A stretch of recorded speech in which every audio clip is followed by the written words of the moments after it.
Hi friends, எல்லாருக்கும் வணக்கம். Welcome to Madhinisha YouTube channel. Friends, இன்றைக்கி என்ன வீடியோ பார்க்க போகிறீங்கன்னா, என்னுடைய ஒரு நாள் ஃபுல் டே எப்படி போகுது அப்படின்றத பார்க்க போகிறீங்க. வாங்க வீடியோக்குள்ளே போகலாம்.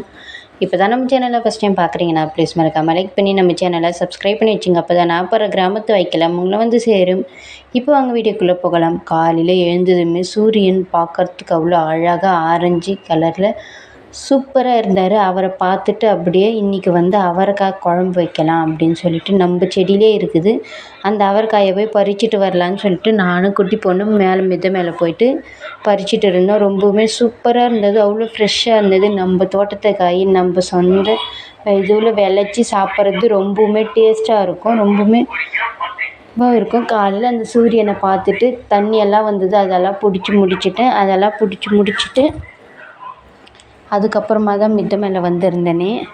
மித்த மேலே வந்துட்டு நானும் ஜாலியாக கொஞ்ச நேரம் மித்த மேலே டைம் ஸ்பெண்ட் பண்ணிவிட்டு அதுக்கப்புறமா தான் காயெல்லாம் அறுத்துடணும். குட்டி பொண்ணுக்கு இந்த அவரைக்காய்னா ரொம்ப பிடிக்கும். அந்த பச்சையாகவே அந்த கொட்டையெல்லாம் எடுத்து சாப்பிடுவா. அவ்வளோ பிடிக்கும் அவளுக்கு. அதனால் அவள் அப்படியே பிச்சு சாப்பிட்டுட்டு இருந்தாள். பார்த்தா அவ்வளோ சூப்பராக இருந்தது. இதை விட இந்த கோழி அவரைக்கான்னு சொல்லுவாங்க, வெறும் கொட்டை கொட்டையாக தான் இருக்கும். அது பொரியல் பண்ணால் அவ்வளோ டேஸ்ட்டாக இருக்கும். நாங்கள் அதுதான் போட்டிருந்தோம். இது வந்து அத்தை வந்து இந்த அவரைக்காய் தான் போட்டிருந்தாங்க. இது அந்த அளவுக்கு நல்லா இருக்காது, ஆனாலும் பார்க்குறதுக்கு அவ்வளோ ரொம்ப ஃப்ரெஷ்ஷாக இருந்தது. அதுவும் இல்லாமல் அத்தை வேலை செய்கிற இடத்துல கேட்டிருந்தாங்கன்னு சொல்லிட்டு அவங்களுக்கும் கொஞ்சம் கொடுத்துருந்தோம். இந்த கோடை காலம் வந்தாலே போதும், எவ்வளோ இலை தலைங்க உண்டு இருக்குது பாருங்கள். அதெல்லாமே பெருக்கி வாரணும். அதுக்கப்புறமா வந்து தேங்காய் பால் 1 கிலோ தர்பூசு 10 ரூபான்னு சொல்லிட்டு விற்றுட்ருக்காங்க அங்கே. சரி இருக்கட்டும், நம்ம வேலையை நம்ம பார்க்கலாம் அப்படின்னு சொல்லிட்டு தேங்காய் பால் தான் அரைச்சி குடிச்சிருந்தேன். தேங்காய் பாலில் நாட்டு சர்க்கரை ஏலக்காய் போட்டு குடிப்பேன். ஒரு சில டைமில் வெறும் சர்க்கரை மட்டும் போட்டு குடிச்சிடுவேன். அதெல்லாம் குடித்து முடிச்சுட்டு அப்படியே காலையில் சாப்பாடும் செஞ்சு முடிச்சுட்டேன்.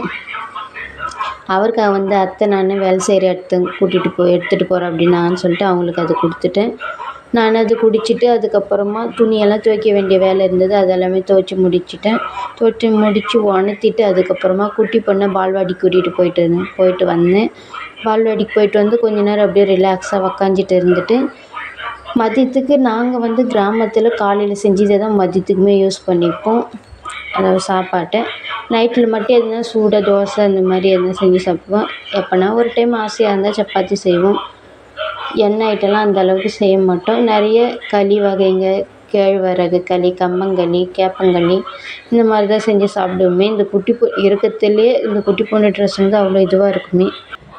இங்கே வந்து இந்த தர்பூசணி விற்கிறக்காரர் இன்னுமே போல் ஒரு வாய்ஸ் ஓவர் கூட கொடுக்க மாட்டேறாங்க. குட்டி பொண்ணு தூங்குன்னு எல்லா வேலையும் முடித்தா தான் நான் வீடியோஸை எடிட் பண்ணவே முடியும். அந்த நேரத்தில் ஏதாச்சும் ஒரு டிஸ்டர்பன்ஸ் வந்தது. எனக்கு மட்டும்தான் இந்த மாதிரி எல்லாம் நடக்குதானே தெரியல.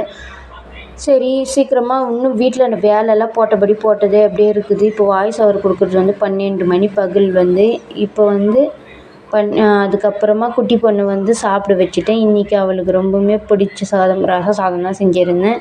ரச சாதத்தை அவள் சாப்பிட்டுட்டு இருந்தாள். இது நைட்டு ஒரு 6:30 மணிக்கு இந்த அளவுக்கு இருக்குது கிளைமேட். இந்த இதில் வெயில் வேக்காடு காலத்தில் வெளியே வந்து கட்டில் போட்டு உக்காருவோம். அந்த கட்டில் வர உடச்சதுனால அதில் பாத்திரம்லாம் கழுவி கவுத்து வச்சுடுவோம். நல்லா காஞ்சதுக்கப்புறம் எடுத்துன்னு போய் உள்ளே வச்சுடுவோம். இது வந்து 5 மணிக்கு கழுவி வச்ச பாத்திரம். 6 மணி ஆகுது. இப்போது குட்டி பொண்ணு விட்டாக்கா இப்போ சாப்பிட வச்சாதான் வேடிக்கை பார்த்துன்னு அப்படியே சாப்பிட்டுட்டு இருந்தால் நானுமே சாப்பிட்டு முடிச்சுட்டேன்.